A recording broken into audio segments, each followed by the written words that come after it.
Hello, everybody. Welcome back to This Week in Monstercat. This is the podcast where me, your host, Mika, and a bunch of my friends, we go and we talk about what happened this week in Monstercat. So, this week, per usual, we have Peter. Yes. Say hello. Yes. Alright, and as well as that, you've probably seen from the title and the thumbnail, we're going to act like it's a surprise. We've got Aron from the Arinthesizer channel. Maybe just to spite you, I won't put it in the title or the thumbnail.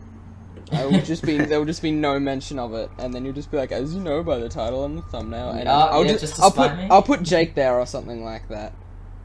Dude,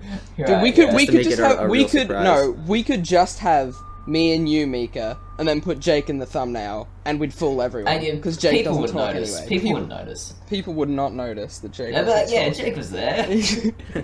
That's the amount. I mean, he'd probably contribute about as much to the podcast if he wasn't there. Just joking, we love Jake. Alright, so, yeah, Aron, go introduce yourself. Tell us what you're all about.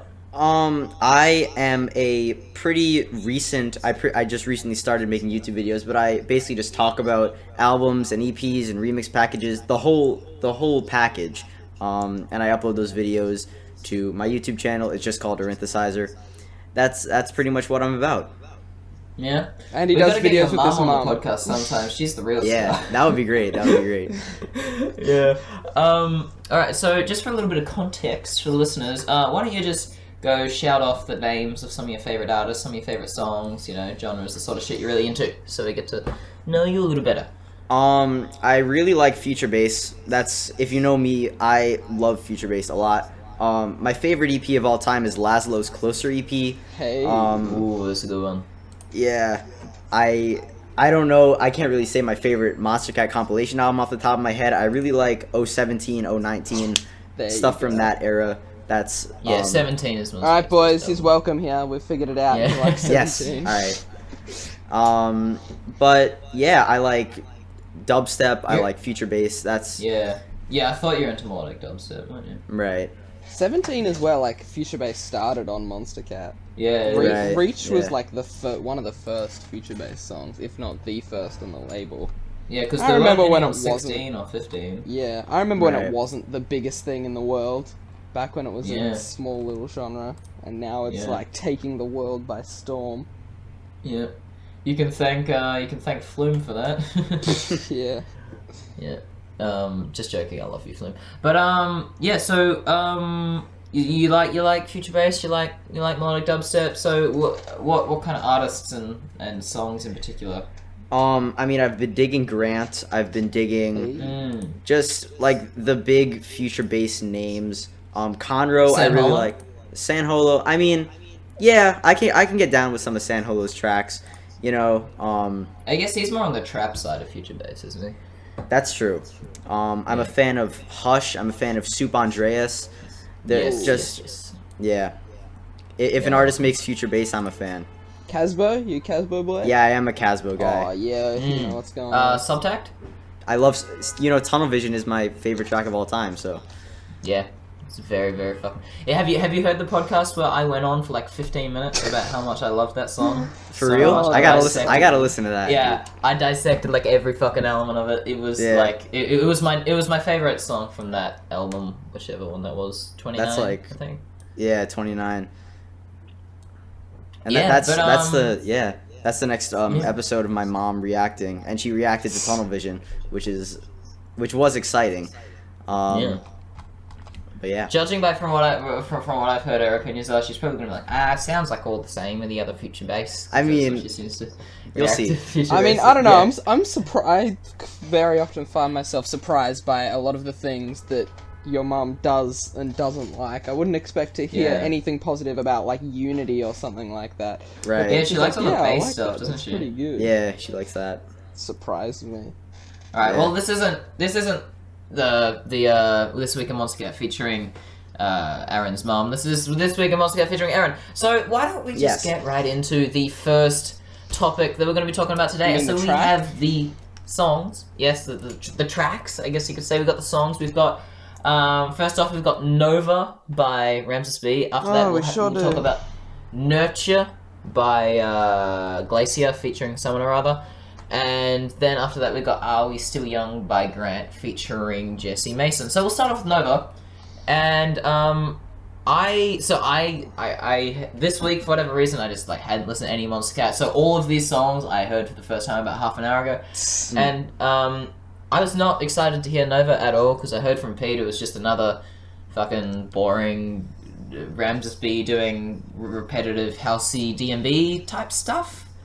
And I'm surprised. It's better than I thought it would be. But it's still not all that amazing.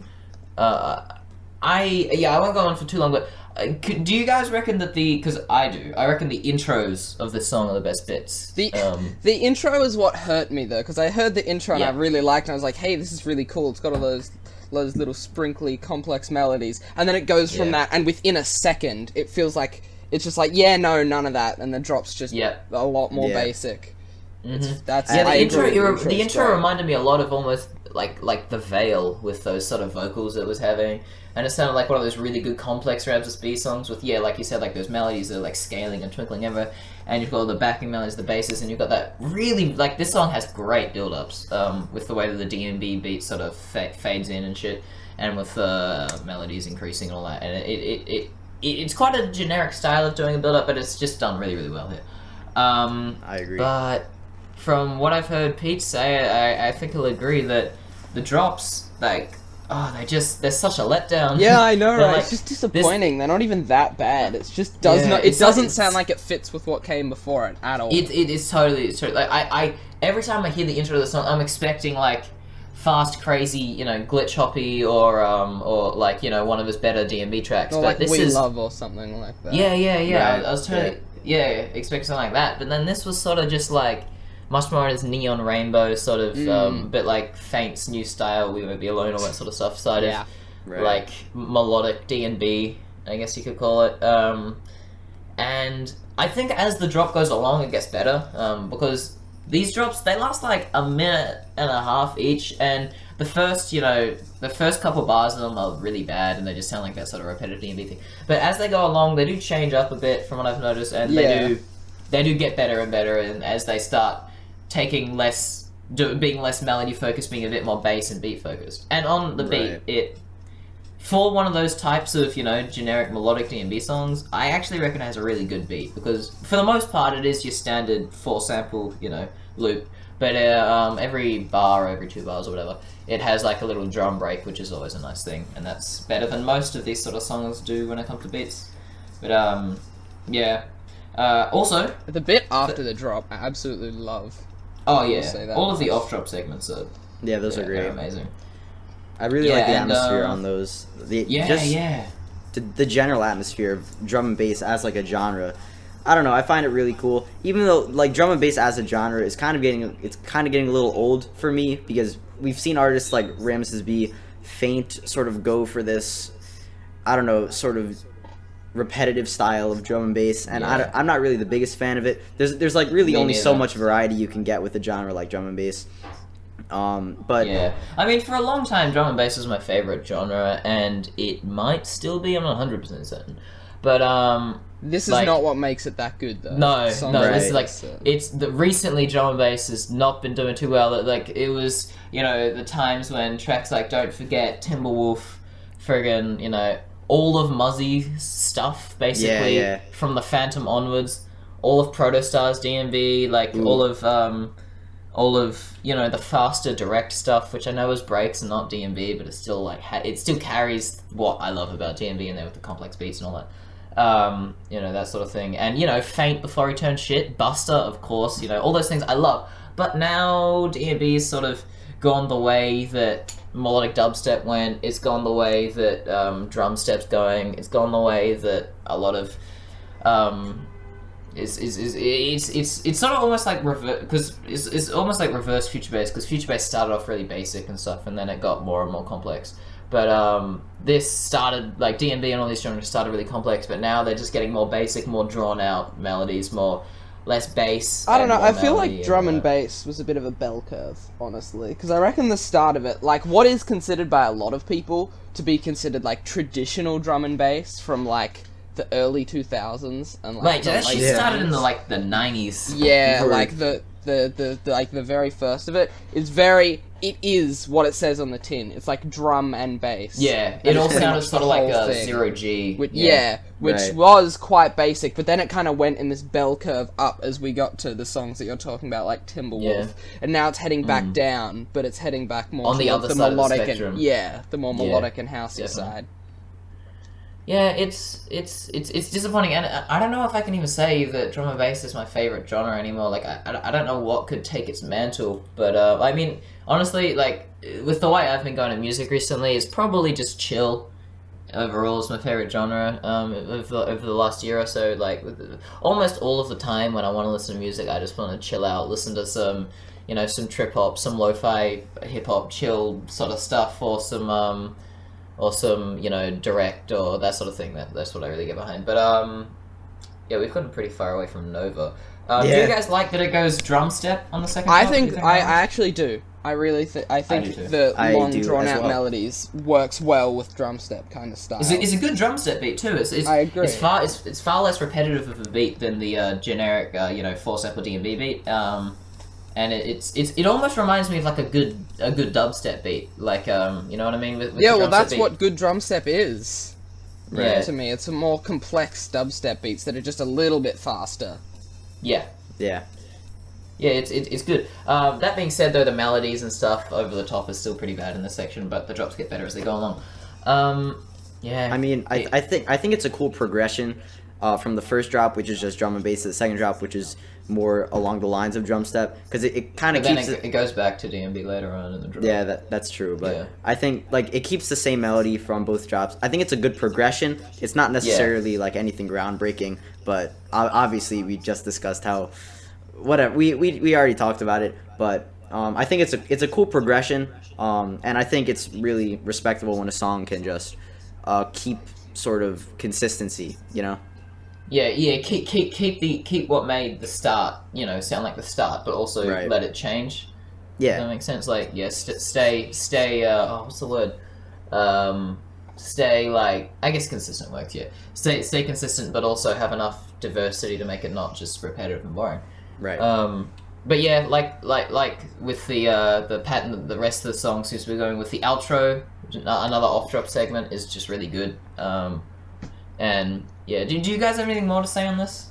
On Nova? I think it's in a lot of ways a quite mediocre song, but it's on the higher end of mediocre. It's not mediocre. This is absolutely boring, and there's just not much to talk about. It's still mediocre, but it's like it's heading more towards a 6 out of 10 than it is a 4. Yeah, if that makes any sense. Like if you've got Rainbow Road, that's like the bottom end of mediocre. You got this that's like the top end of mediocre in my mind. Yeah, I agree. When it comes to drum and bass. Yeah, I was totally expecting to hate it a lot more than I did. I find this song tolerable. I think it'll be sitting somewhere in the middle of my album rankings, depending on whether it grows or not. But it's just like it feels like the slowness of the drop, even though the beat isn't that slow. Like the first time that melodic D&B drop comes in, it just feels like the song has totally just stepped back from everything the intro is going, and it feels like everything's just slowed down and. Like what felt like a really complex and intricate and fast and glitchy build up with all these vocal chops that started glitching out and going crazy. It just went into this. It just doesn't work. Yeah, easily the worst part of it. It's just the disappointment that you feel when you go into the first drop. And that's what when I heard that on the podcast. That's initially what made me go like, I don't like this very much. But at least it's got a lot of other things to carry it to being more than just that. Yeah, for sure. Imagine if this song had vocals pasted on top, though. Oh god, that would ruin it. Or something like that. That'd kill it. Yeah, but you got anything more to say on it, Aaron? Not really. I think we've covered most of what I thought about this track. Yeah, it's good enough. Right. Next track we've got "Nurture" by Glacier, and Pete, you're from what I can tell, unless Aaron is much more like this. From what I can tell, you're the biggest Glacier fan in the room. Yeah, boy. I love me some Glacier. So we can... alright. I mean... Are you gonna have a Glacier off? Maybe, because Neos was my second favorite off of Uncaged Volume 1, second to Us Against the World. I love this track. Oh, fuck. What? No. Come on. I mean... Us Against the World was like number 28. Oh, no, It was... Wait, oh, well, I mean, you had This Time at, like, number 4, right? I guess we're just gonna have to... This Time is absolutely incredible. This Time was my least favorite. But... I mean, I don't know who likes Glacier more, but I'm a big fan of Glacier. Me too. Yeah. But I wish I liked him more. I do like him, but there's something about his sort of glitchy, like the way that his sounds sort of smoothly swing, if that makes sense, in like a glitchy but also smooth way. Something like I really don't like very much. I love that. I love that though. That's that's too. the best part. You know? Yeah, I agree. Yeah. But like from like a instrumental talent point, he's really really good. Especially with Neos, that really showed up. I feel like this song is a pretty good example of that as well. The way the Asian vibes ring throughout this song in a very interesting way that I think is done really well. And just to start off talking about this song, my biggest problem, without a doubt, is the fact that there does not need to be vocals in this song. I find this song having vocals to be totally unnecessary, and normally, because Mika says that a lot more than I do, and most of the time I can deal with it and put up with it, but when I hear it in this song, I'm just like, this is 100% unnecessary.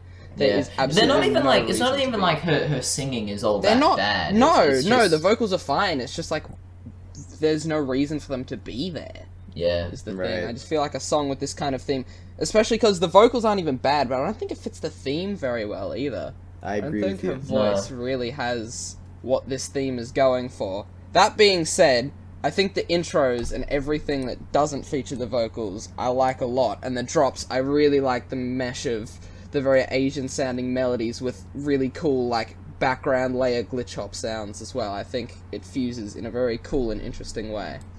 But I don't know. I still think Neos is better.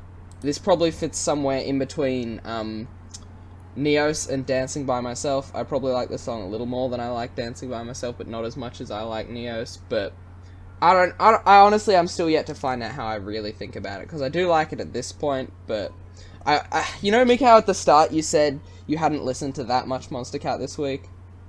I was pretty much the same. I've listened to I listened to Nova especially. I listened to it like once or twice, so I'm still yet to figure out how I really feel about this song. Yeah. Also, a little interesting note I found about Nurture. If you listen to the line at probably like 43 seconds, she's like, "Let's get lost in," and it sounds so much like the line from Wake Up, where it's like, "Let's get lost in imagination" or whatever. But there's you're this right. one Yeah, line. this vocalist does remind me quite a bit of the whole Jessie Mason kind of thing, honestly. Yeah. Yeah, she that one line is almost like identical, and it's freaky. Right. But I've never, like I said, I've never been Glacier's biggest fan. Like, I didn't like Dancing by Myself. The vocals completely ruined that song. Neos, I thought, was instrumentally really good. It was obviously like objectively a very good song, but I couldn't totally get behind it just because his style didn't 100% mesh with me. This song, it's like Pete, like Pete said, it probably fits in between Dancing by Myself and Neos. I don't dislike this song, but I don't like it all that much either. I feel like he totally could have committed to the theme more. This song feels, and I'm sure you'll disagree with me here, but outside of the intros, which feel like Asian-y and good, the once the vocals come in and once the drop comes in, it's sort of like, it feels like it's only vaguely committed to that, with it being like, 20%, 30%, that sort of Asian sound design, and the rest just being, Glacier doing Glacier.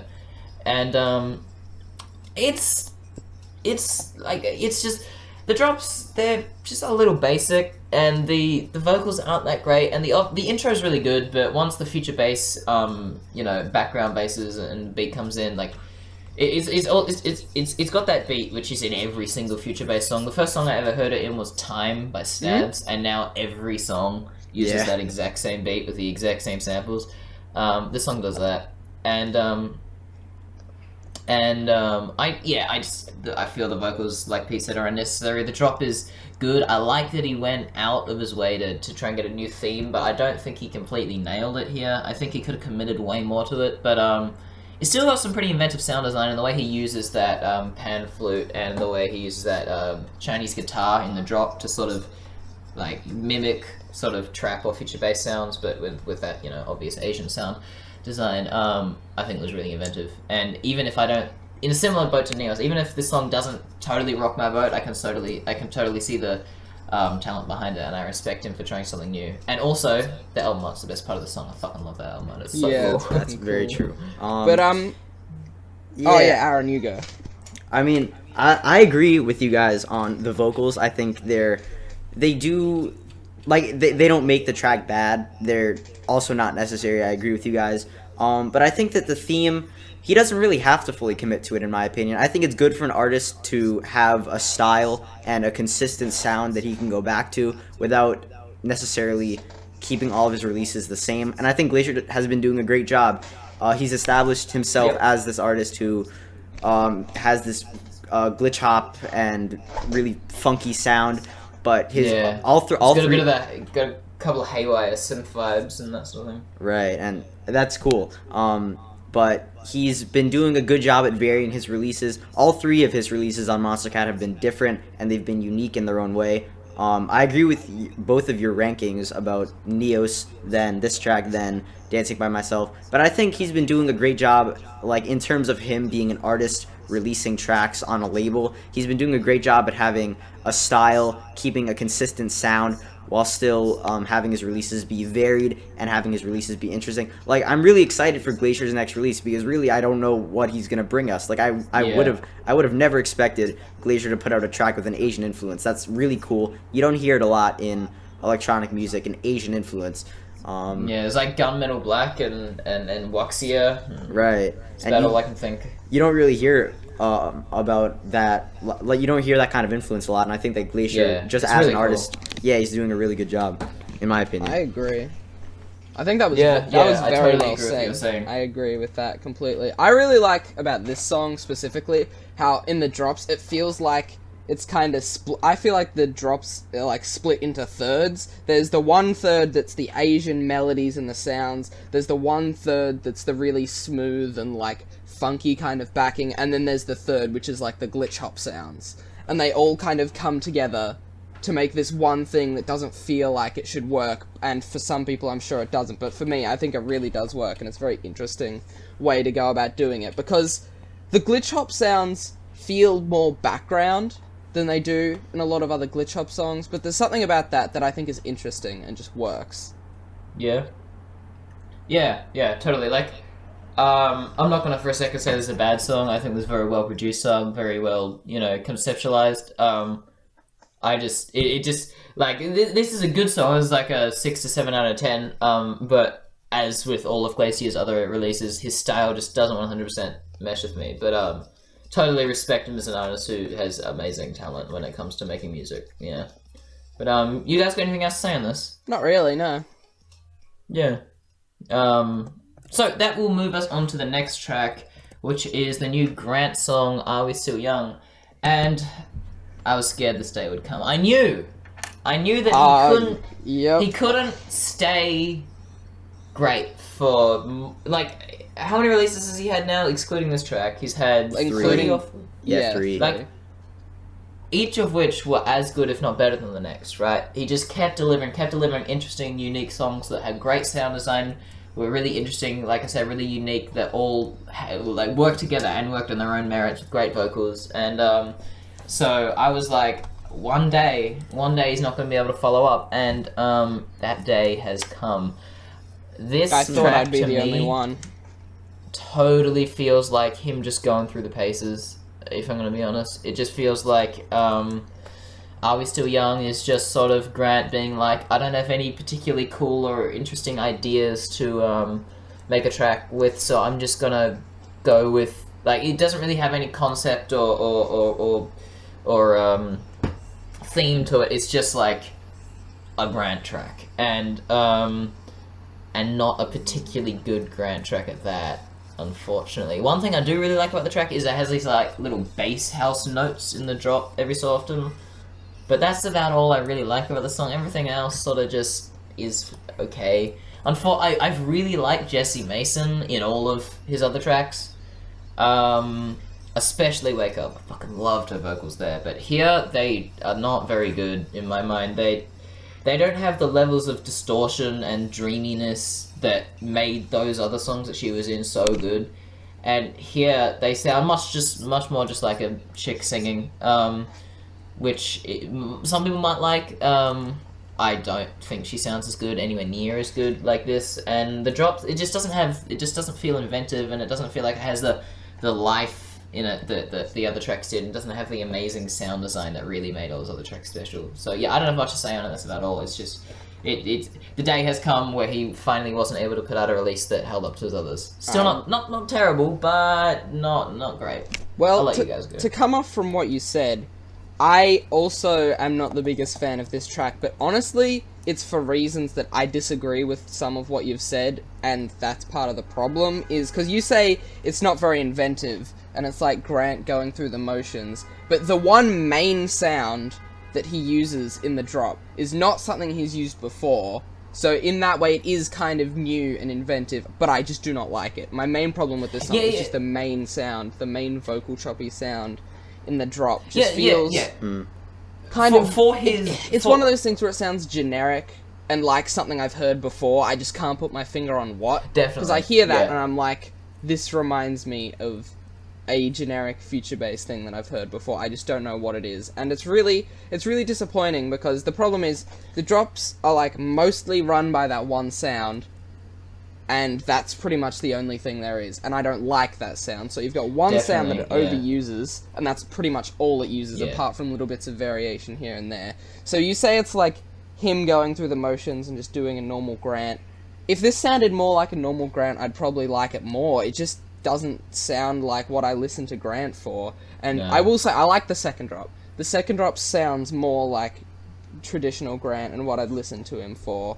But this, for the first drop especially, I just can't get behind what's going on. Yeah, I get what you're saying. It's not necessarily a sound he's used before, but it's a sound that in the genre of future bass, I feel, has been used many times before. It's sort of for God's sake, it happened again.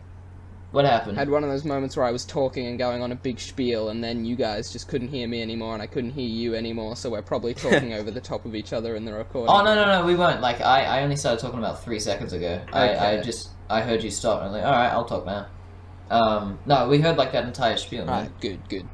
Yeah. Nice. Yeah, I just want to say, this song, I totally get what you're saying about it not, it not necessarily being a sound in the main sound in the drop that he's used before, but it feels like a sound that's definitely been used in future bass before. Yeah, definitely. I agree. It's definitely not inventive. All of the vocal chops in the song really don't work for me. They're like high pitched and annoying. They take me back to sort of, you know, early melodic dubstep type vocal chops, which are not good. Sometimes they're good, but a lot of the time they're not good. And all of his songs have, first off, inventive sound design, which the song doesn't, and it isn't repetitive with the one sound it uses. It always has like a combination of lots of different sounds, and this song just does not have that at all. It's just a pretty generic sound that's just repeated over and over again with the generic future-based time style beat, and this song just really, like, the first drop especially just does nothing special. Which, I agree. Grant is meant to do stuff special. I don't know. And then the second drop, not any better in my mind. Really, I really like the second drop. I agree. Wait, second what are you second talking? drop is great. Yeah. When you say second drop, what time are you talking in the song? Like 2:38. Yeah. 2:38. Or 2:40. I think there's only 2 drops in the track, right? Yeah. Yeah. Actually, no. This does sound better. Yeah. But it's still not that. It's definitely the best part of the song. Actually, now I'm listening to it, but it still doesn't sound that amazing. For it doesn't have Grant. It still doesn't have incredibly unique sound design, which Wake Up had. Constellation's not necessarily had as much of, but still like had so many different sounds going on. I think that's really where the interesting sound design came from in Constellations. It wasn't that it had any particular this unique sound or that unique sound. It was just a mishmash of all his sounds in a really interesting way. And then no one's going to deny Starships having really inventive sound design. Yeah, and this song just except for my mom. Yeah. For me, this song, "Are We Still Young," just doesn't hit any of what made Grant great, and it just sort of falls flat in my opinion. It's definitely not a terrible song, and it has its moments of being pretty good, but it's just not really outstanding anyway whatsoever. Well, I actually like this track. I mean, I agree with what you guys said, that it really doesn't sound all that much like Grant. I mean, you can hear like a little bit of Grant in this track, in my opinion. Of course, the second drop is like, for me, it's an incredible drop. Really, when I listen to this song, I usually just like skip, or like that's really what I'm looking for, is something like the second drop. Yeah, and I agree. Wake Up is my favorite Grant track. I honestly prefer this over Constellations and Starships. It's just like the issues that you guys were talking about aren't really as like severe to me. Like Grant as an artist, he's been doing like some really inventive stuff with future bass, and the fact that he made a track that really isn't that, it's not the biggest like downer, or it's not the biggest impact on whether I like the track or not. It's a track that sounds good in my opinion. I don't mind the vocal chop, like the screechy, almost vocal choppy lead. I do like vocal chops. Most tracks with vocal chops are tracks that I like, but I don't know. I pretty much agree with a lot of what you guys said. It's just that those issues don't really detriment from my listening experience when I listen to this track as much as I think they did for you guys. Yeah, this sort of reminds me of how I felt about Conroe's fourth track. What was it called? Chardonnay? No, the one before that. Know. The Saint? I want to know. This reminds me a lot of that. He had like 3 tracks before it which were really good and were like just as good as each other. And then he came out with the one that was just so generic. The vocals sort of let us down. I sort of feel the same here. And I really hope that he won't do what Conroe did and release a Chardonnay. I hope after this he'll release another really good track. Yeah, we can agree on that. Yeah. But I've talked a lot about this. I don't have all that much more to say. Do you guys have anything more to say? Yeah, I've said most of what I have to say as well. Yeah, same here. All right. Well, so yeah, that's that. That is the tracks that have come out this week. So that brings us to the second segment of the podcast today. We got the news segment now. Peter, do we have news? Have new things happened? We do have news. We have multiple newses. We have newses, including the biggest hype of all. Hyper Potions finished a track. Aren't you excited? So that's the first bit of news. Endlessly excited. Endlessly. Cannot. Even the biggest Future Bass fan in the room doesn't like I was gonna ask. Yeah. I was gonna ask what you think of Hyper Potions, Aaron, as a Future Bass guy. Right. Even though it's like there's a line where Future Bass just becomes like not. They're the Nanobi of Future Bass. Right. Oof. No. Alright. More news? Apparently, I haven't actually seen it, but apparently Grabbits shared a Neurofunk preview of all things. Oh, wow. Which is right after his not LP what dropped. I would expect. Yeah, right after his LP is sharing a Neurofunk, which I'm very interested to see, because that doesn't sound like anything he's been doing recently. And yes, Grabbits is awesome. I love the direction he's going in. Yeah, I never thought we'd be saying that at like a year and a half back. But yeah, definitely. He's so good. But what else we got? Conroe is dropping a new remix next week, which I'm not really that excited for, because Future Bass remixes are rarely particularly interesting. Except for that one of Anywhere You Go, that was good. If I'm gonna be hyped about remixes, it has to be from an artist who's doing something interesting with the song, and if it's just something like house or Future Bass, then it's like, I don't even know what it's a remix of, so it's probably just gonna be a Conroe song with not very good vocals from whatever the original song was pasted on top, I imagine. So, yeah. Because that's what most remixes feel like, and it's pretty disappointing, honestly. Yeah. Yeah. Now, something very exciting, probably out of all these things, the thing I'm most excited about this week is that Monstercat put out a tweet doing like Throwback Thursday back to when Fell Down came out, and said that they did like question mark, but it was the most obvious this is going to happen question in the world. Right. But they were like, new Tata Child song coming soon question mark, and it's like, obviously that means there is, so I'm very excited. Tata Child put out a tweet saying he's got new music, and Yeah. so I asked if it was on Monstercat, and he liked the tweet. Yeah, so I'm very excited. He's disappeared for like over a year by this point. Hopefully he's back. Hopefully he's got like a bunch of music in the works, because last time he put out a collection of music, oh boy, Yeah. he's that good. Yeah. Yep. Oh. And what's next? Drop Tech dropped a Future Bass preview, which What the fuck? I'm yeah, excited. It was okay. I'm excited, honestly. Yeah, I'm sure you are, but I'm confused. This is just me out too. of. This is not. It was alright. It wasn't to me especially interesting, but you know, Yeah. I'll wait to see the finished product. Right. It's so strange to hear dropped. Like Future Bass really has. It's a parasite, man. It's infesting all the artists. Like, in what universe does Drop Tech make a fucking Future Bass song? God, But I'm not complaining, to be honest. I'll reserve. Yeah, I'm sure you're not. I reserve my judgment. Stonebank shared some work in progresses on Facebook. Sounds shit. Yeah, they Sounds did not like, sound very good. One of his sort of generic one sound trap tracks. Like Never Looking Back. Rootkit shared a little video of an old collab project that he was doing with Milano, which is interesting, so good. and would be cool if that could turn into something, because I'm not the biggest fan of Milano, but if it's Rootkit being there, that probably means it's going to be D&B if it's with Milano. No, it probably and means it's Rootkit's- drum step. True. Well, Milano's done 2 D&B tracks and 1 drum step track, so we'll see. Oh, really? Yeah. But, I wish Milano seemed like an artist who had a lot of potential. Like he could have, to me he felt like he could have been almost like a bit like a Nevo, but for D&B and drum step. Like he could have made those really emotional melodic D&B songs in the way that a Nevo can with those really emotional melodic house tracks. But he was just way too far on the repetitive side I of was that. not a for me fan to of really get most of behind what it. he made. Somehow, beyond all logic and reason, just after his release in EP, Doomu dropped another EP. I know! Which Right. is like, it's only 2 tracks, which kind of explains it, but still, like, I need to hear Yeah. that soon.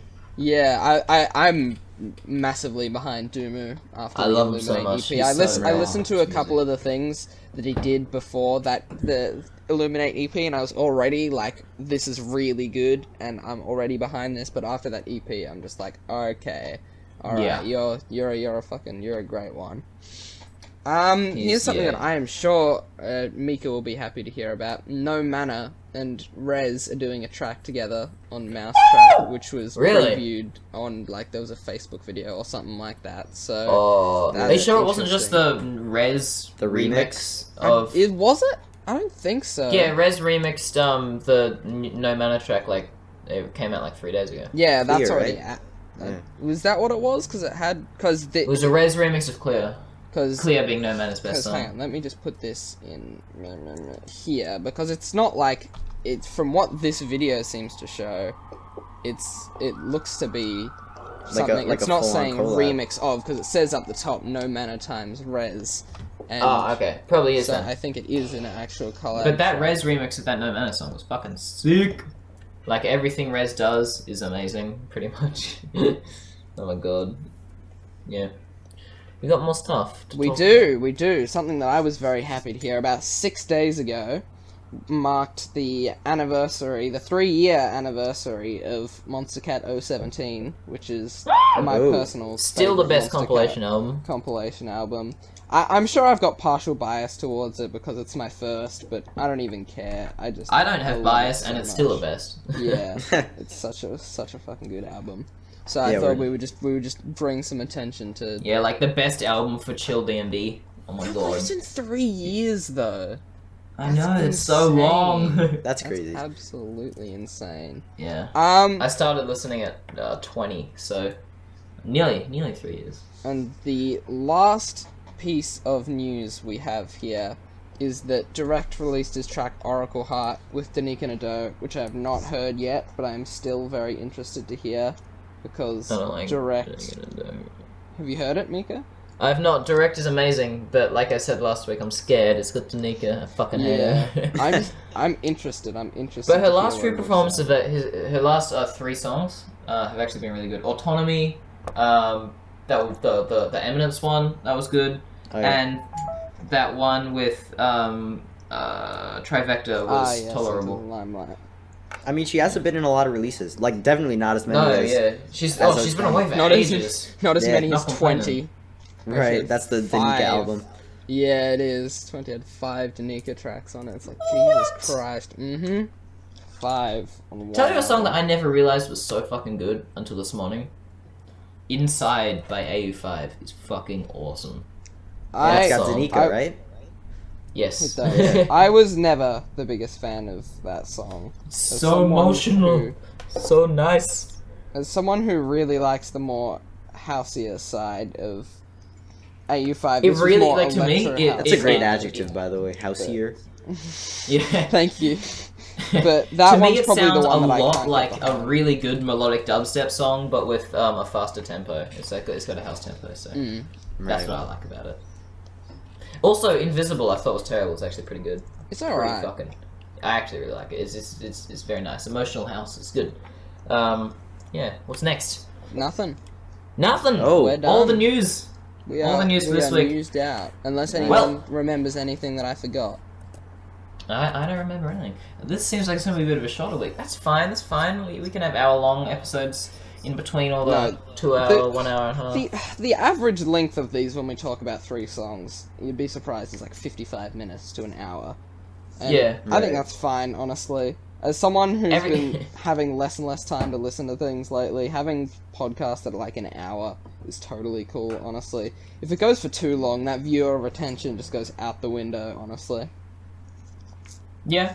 Well, how many views is that 4 hour long podcast we did? That's a good question. How many of them is people coming back after they tried to watch it but couldn't do it in one sitting because it was 4 hours? Well, I mean, no one watches a podcast. People Yeah, do you a know lot what of I you other know stuff. what I mean. You know what I mean. Yeah. Right. We gotta, okay, well, It's ironic brings that us- episode 4 was the 4 hour long one. Oh, yeah. But, that brings us to the second last segment of the show. We've got the Monstercat track of the day, which is the segment in which last week we will have selected a random album on Monstercat from 1 to 28, and we, this week, have had time to think about a song that we want to pick from that album, want to have a little chat about, have a little talk about. It's a song that either we think's going to be interesting to talk about from album 16. So it could be a really good song, a really bad song, a really unique song, anything that you just think will cause some interesting discussion. And so, last week we got to talk about What You Waiting For, the best song of Monstercat. Yeah, everyone's favourite, no doubt, best. Well, I know what I'm going to Masterpiece. be talking about. Yes, exactly. I know what I'm going to be talking about. I think we should get so. our guest to go first. Yeah. Why don't you kick us off? Alright, so I chose Spection by Fractal. Yes. Because, for one, I miss Fractal a lot. And secondly, this is my second favorite Fractal track. You know, second to Idvara, because that's the best. Best. You've made my happy boy list. You've made my Nice. That's like his favorite. Look at song listen of to all this. time. His favorite EP is the Closer EP. He had A King's Life from that EP. It's like his 4th favorite track of all time, and Idvara's his favorite. You're on the nice list this year. I'll make sure Santa gets I made it. everything you want, everything you could ever desire. Yeah, but I just wanted to talk about it because it was back in that era.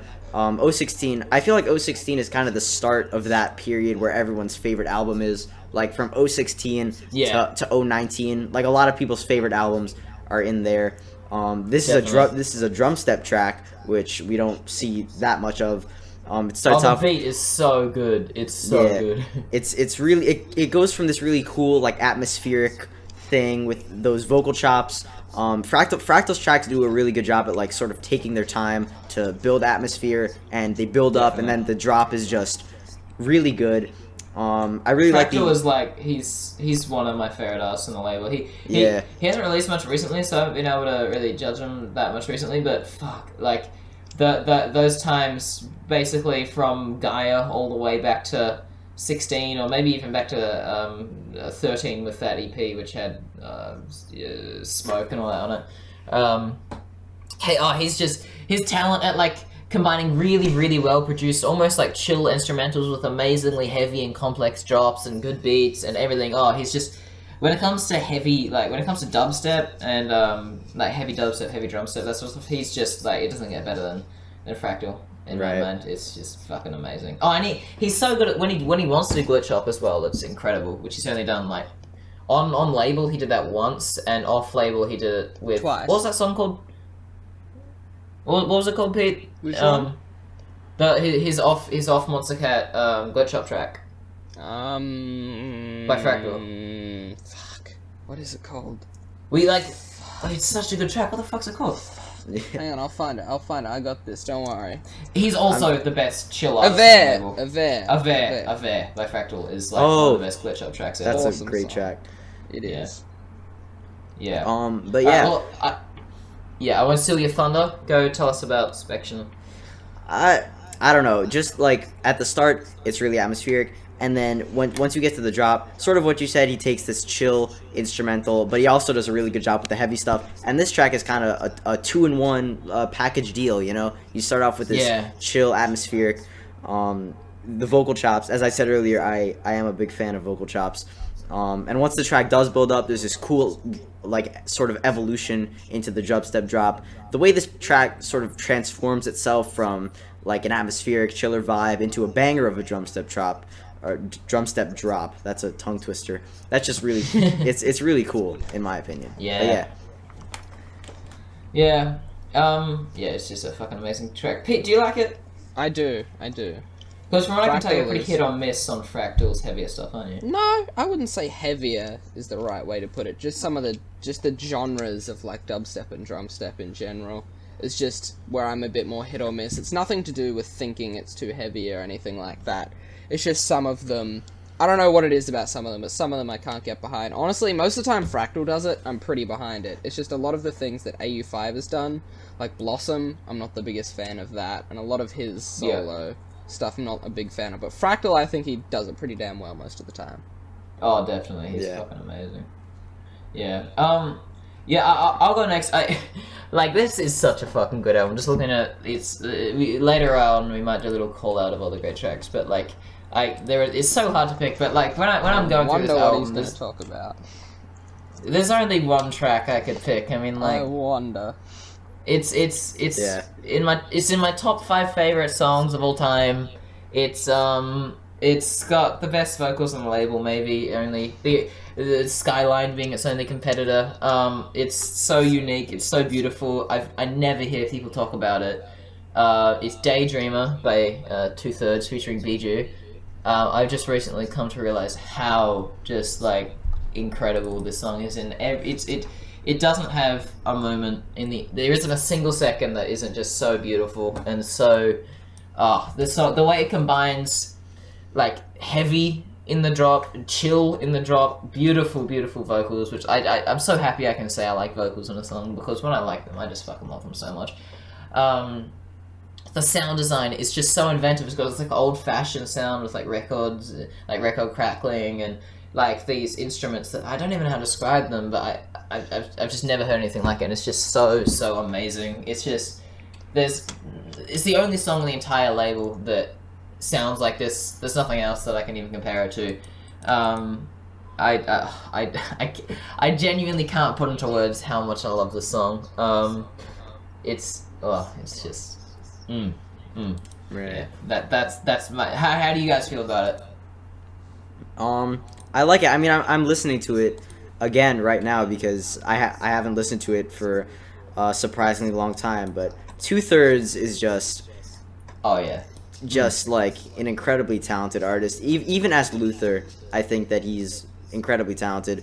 I agree with you on the vocals. This is one of the few times where vocals like really enhance the song.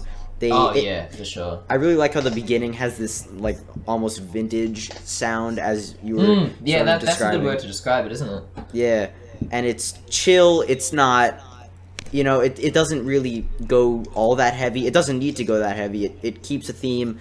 It's just, I haven't really listened to this track all that much over the years, but I really respect it as a track. It just has all the elements of like a masterful piece of music. So yeah, it's one of those songs where I think you could totally play it to someone who thinks EDM's shit, never heard EDM Like, it's just like, it's all fucking dubstep. You can play them this, and they'd be like, Right. that's just an incredible song, and they probably wouldn't even realize it's EDM. It's just... Yeah. This and Lonely. Oh, God. Bijou. Oh, my God. She's so fucking good. I love her so much. Oh, my God. Yeah, Pete, I've never... I'm sure I have asked you about this song before, but I don't know if I've ever got a conclusive opinion out of you. How do you feel about Daydreamer? I think how I feel about this song is similar to how you feel about, like, everything Glacier's done. Is, like, I totally respect it, like, instrumentally, like, the talent behind it and everything. I can hear it clear as day. I love what it's going for, and I love the vocals. I just don't feel like I enjoy it as much as I could when I'm actually listening to it. It's one of those things that when I talk about it in retrospect, it's an incredible track. It's just moment to moment when I'm listening to it, I just don't enjoy it as much as I wish I did. Yeah. It's I totally get that. Yeah, like I couldn't say that you're wrong for thinking that, because I'm the same with Glacier. And I also just want to comment on how fucking cool the beat in this song is. I don't even know what genre it'd be. Like, probably breaks, I'd imagine. I think. It's just... I cannot... It's sort of like whenever you try and describe how much you love Itvara, Pete, like, I hear you having trouble to put into words how much you love every second of it. This is that song for me. Like, this, Skyline, Mountain Hunter, Lonely, they're the songs that come to mind where I just cannot describe how much I love them. Yeah. Oh, Timberwolf as well. Yeah. But yeah, that's that. Why don't Pete, you tell us about your track from this album? There is a lot of good ones to decide from. Like, looking through this list, it's like I could talk about State this, of or I Mind, could talk about... first off. Yes, obviously. Best song. But I'm looking through, I could talk about this, I could talk about this. I was thinking I could talk about Canvas, but I've already talked about that for like a million years on a review, so if you want to hear how I feel about Canvas, just listen to the review where I talk about that. However, after not talking about that song, there's only one other thing that can come to mind in terms of a song that is really quite underrated, because it doesn't feel like that many people have heard it, looking at like the Spotify plays or the YouTube views, and that is by an artist we all know and love, that being 7 Minutes Dead with Peacock, which is always a song that I've considered it to be one of like the most inventive and complex songs on the label. When I hear this song, I'm just like, what's a song that sounds like Peacock? Oh, yeah. There isn't any, because it's just, it does so many different things. It has like 4 or 5 drops, for God's sake, and they're all different from one another. It goes through so many different things, and it keeps the complexity the whole time. And I think something this song does a lot is it repeats a lot of the same stuff, but the stuff it repeats is so complex that you need to hear it multiple times in order to properly process it, because if it changed every bar, you'd just be like, what the fuck is this? This is too much. So I think the repetition is honestly kind of necessary in this song, because there's so much weird shit going on, and I just love... It's not so much a thing in the first drop. The first drop is pretty much just on a standard electro beat, but when the beat starts to get weird and complex, it's so good. It's just so fast and all over the place. It just sounds like a good breaks beat, and everything I love about that kind of thing just put into one song. It's funny, because I've got like my 3 favorite 7 Minutes Dead songs are Actory, Peacock, and The Divide, and I feel like they all show a different side of 7 Minutes Dead. Definitely. And because like Actory shows his more electro side, The Divide kind of feels more like it's. I feel like The Divide and this are more of a one-off thing. They're both The very Divide it's a bit more comparable to his Orbiter. Yeah, true that. Like but this song Peacock's is just like what the fuck is it? Peacock is like I guess it's more. I guess it's sort of comparable to his like wonky, weirder electro stuff. Right. But yeah, it's definitely not dark like Act 3 or like beautiful in the way that The Divide is. This is just, it's endlessly complex. It's fast. It's really, really unique. Never heard anything like it. Yeah, it's one of those songs when you try to pin down the beat, you're just like, I cannot figure out what's going on right now. And I feel like the beat is definitely like in most of the drops. It's one of the beats where, and I wish more songs did this, it feels like the instrumental is the first thing, and then the beat is just put wherever it sounds right. It's like, okay, this is the sound. Now, where do we put the beat to put the emphasis on the right parts of it? And I think that the really beat gives is the just heavy hitting. the beat doesn't follow a loop. It's just there to emphasize what's happening at that point in the song. It's Yeah, Right. I love that shit. So this is definitely an incredibly unique, complex, and interesting song, and it's part of the reason why I think 7 Minutes Dead is just, oh, he's something, all right. Yeah. Absolutely It's definitely not my favorite 7 Minutes Dead song, but denying how friggin' crazy the song is would just be that'd be not a good idea. But it's so hard to choose a song on this album to talk about, because like I'm looking through it and there are all these songs that Shadow. Yeah, let's have a look. Right, you've got friggin' the Peacock Haywire mix, of course. Yeah. You've got Rat Twist. Savage. You've got State. Oh wait, shit, no, not Savage, man. You've got FPW. Good catch. You've got Blue. Yeah, Blue's really good. Let Me Out. Let Me Out. Endgame, Parallax, Renzakuken, The Scarlet Dawn, Spection, Jeez, Shadow, Canvas, Daydreamer, Peacock. Buzzkill. You're just like reading the whole track list at this point. I mean, Yeah. But those are all incredible songs. Like this is just. I mean, I don't disagree with you. Yeah, like if I were to ever talk about this album again, it'd definitely be a throw up between like Renzakuken, Parallax, Endgame, Shadow as well. Oh my god, Shadow. Yeah. Debatably the darkest song on the entire label. That's like the song that got Xavier into DMB. I remember back when you guys didn't know too much of what was going on, and I remember you still really liked DMB because that's what you do, but Xavier didn't quite get it. I'm like, mate, just listen to Shadow. And after that, he was like, oh. Well, this album has a couple of songs that work really well together. If you go from if you go listen to Shadow, then Parallax, then The Scarlet Dawn, and then Endgame, those songs flow really well together. Very dark kind of album. Right. Yeah. And I feel like the album Amazing. art, as much as when you look that like closer at it, it doesn't actually, it's not that dark, like in terms of what's happening, but in terms of just the color palette itself, it definitely has a very much darker feel to it. Yeah. Because, there's like half of it is just dark cave that you can't actually see properly.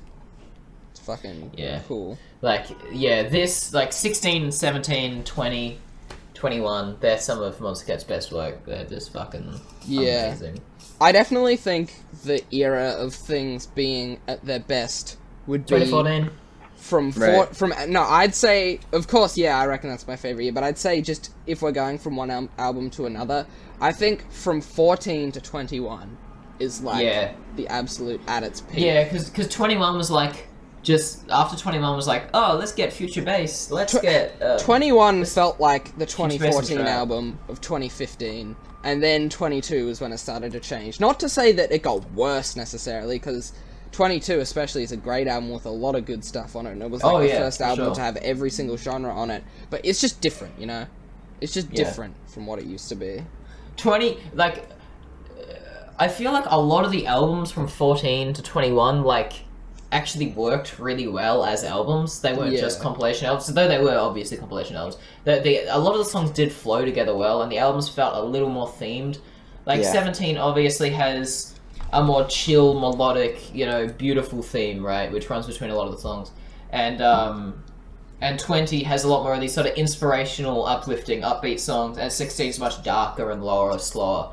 And I feel like that was something that was done really, really well in those sort of periods. I'm not even sure if the songs were tailored to be like that, if that was intentional or accidental, but I feel like whether that's intentional or not, Monstercat has definitely lost that, and ever since 22 and onwards, the albums just feel like compilation albums. Unless you're talking about 23, which is like the future bass album, but that's not really a theme, more just a fucking annoying coincidence. I mean, I don't know. 23's got a lot of good future bass there. Oh, it does, yeah. Like Casbo and Grant. It does have Casbo. Back when it was Grant Bowtie and all those good ones. I want Let's Be Friends to come back to Monstercat. I want Let's Be Friends back. I want them to do so anything. Good. Yeah. Because they've been kind of dead for a while. Right. It's a bit disappointing because Sadly. they're very, very cool. But shall we find ourselves the album for next week? We shall! And so we don't RNG. forget again. Yes, like Alright, we have here all we the are. past few episodes. Alright, I've got it loaded up. Right here in front of me, 1 to 28. Let's see what we... 20. 20! Another good album. The Yeah. Danica album. Yes. Alright, well, we'll be thinking about that one next week. We'll definitely be talking about that one. Now, that brings us to the next and final, what do we call these things? Segments? The Topics? The segments? I think segments works. Segments, yeah. The last final segment, the non-Monstercat track of the day. This is the segment where we all suggest a track that's not a Monstercat, but we think the Monstercat fan base would like in some respect. And we basically want you guys to go down in the comments, tell us how you feel about these tracks, and suggest a track of your own that's not a Monstercat. And if we like it enough, we might just go and talk about it in this segment in the coming weeks so we get everyone to hear it. And it's just a big old circle. Big old good time. Alright, so, per usual, I'm not all that prepared. I'm gonna let someone else go first. I'm not that prepared either. You're not prepared either? I mean, I can start if you guys want. Yeah, boy. Do that. Alright. So, I chose a remix that I mean, I feel like with this remix, you either love it or hate it.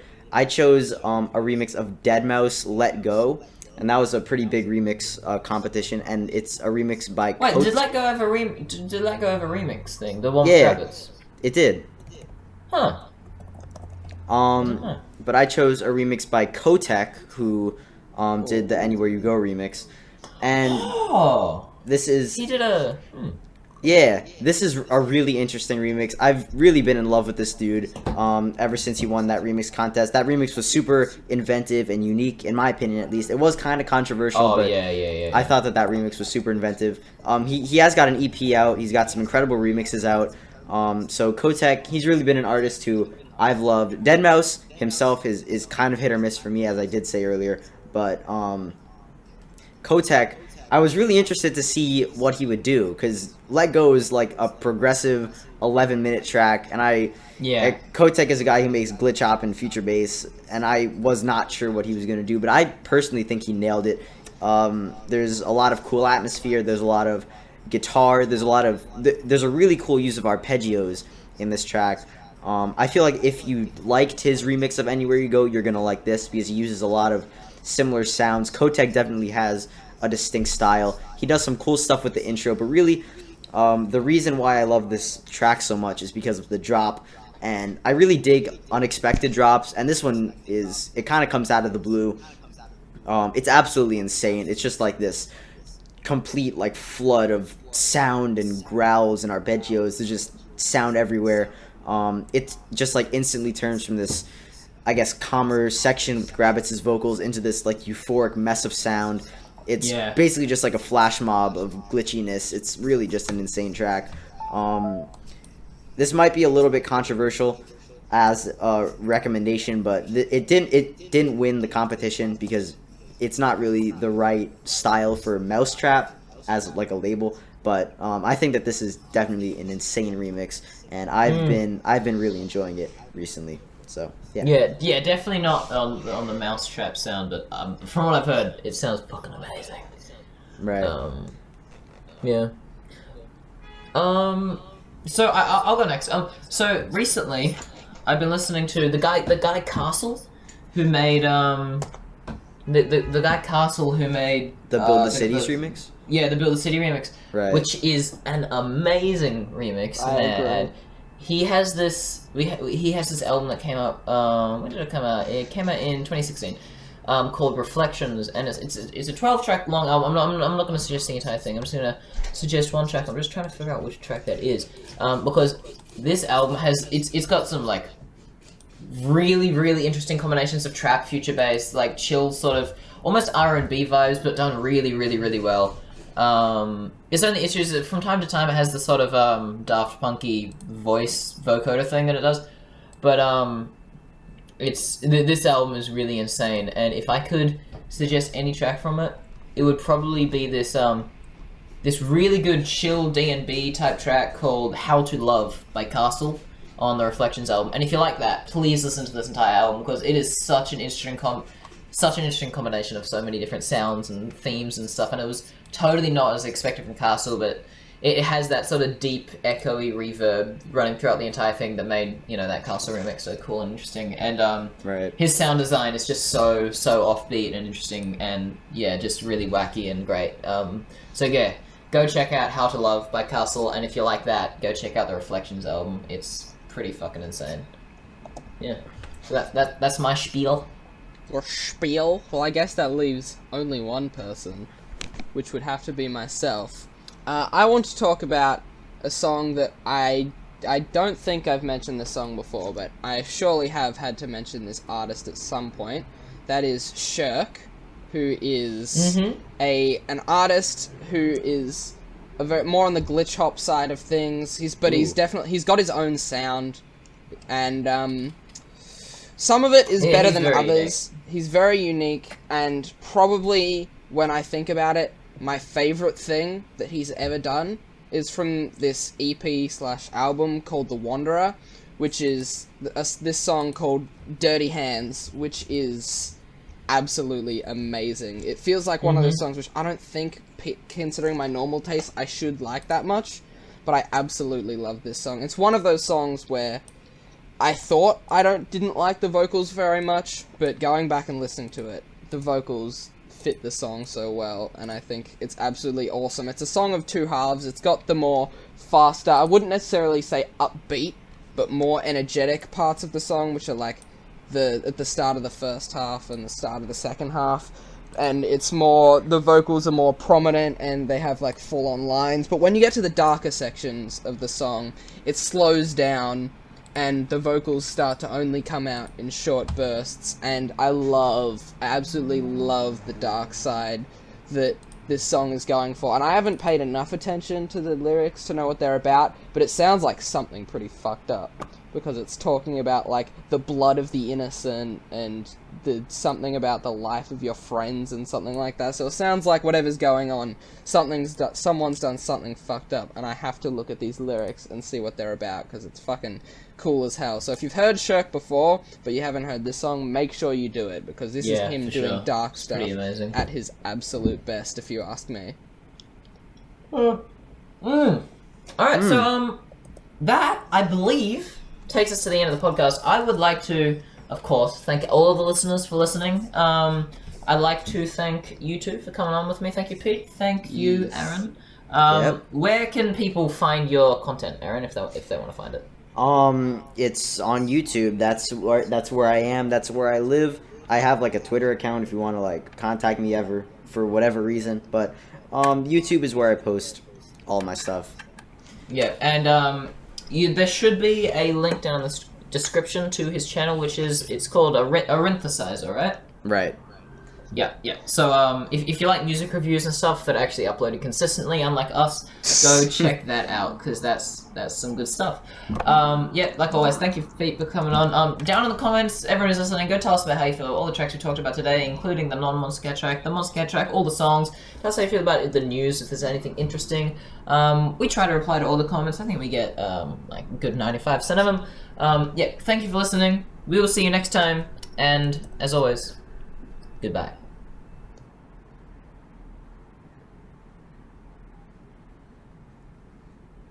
Awesome.